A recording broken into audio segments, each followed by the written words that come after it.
Pasar murah gas LPG 3 kg kembali digelar di Kabupaten Aceh Tengah Sabtu hari ini sebagai upaya menstabilkan pasokan dan harga gas melon pasca bencana hidrometeorologi.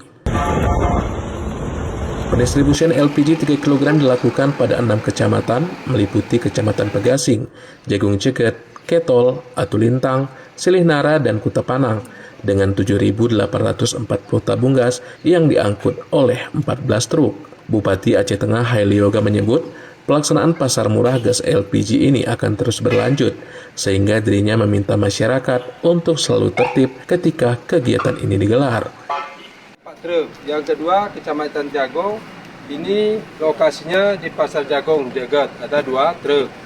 Kemudian Kecamatan Ketol juga 2 truk. Kemudian Kecamatan Atulintang juga 2 truk. Kemudian Kecamatan Silihnara ini 2 truk juga. Dan Kecamatan Kuta Panang juga 2 truk. Nah, jumlahnya semua ada 14 truk.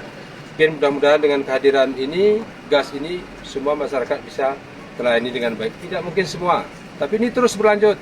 Sementara itu, Kepala Dinas Perdagangan Aceh Tengah Zulkarnain menyebut penyelenggaraan pasar murah gas LPG ini akan digelar secara bergantian setelah pada tahap pertama lalu digelar pada kecamatan-kecamatan di seputaran Kota Takengon, di mana selanjutnya direncanakan berlangsung pada 4 kecamatan lainnya yang belum pernah dilaksanakan, yakni Celala, Bintang, Linge, dan Rusip Antara. Distribusikan hari ini dan direncanakan bahwa pelaksanaan penyaluran ini terus berlanjut sampai dengan nanti normalnya bencana di Kabupaten Aceh Tengah.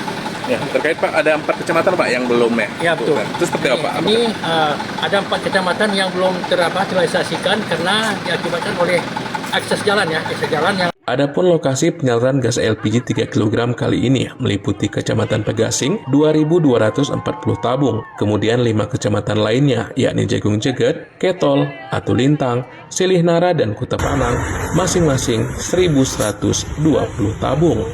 Dari Takengon Aceh Tengah, Pitra Jayadi, Pro 3 RRI terus mengudara untuk Indonesia.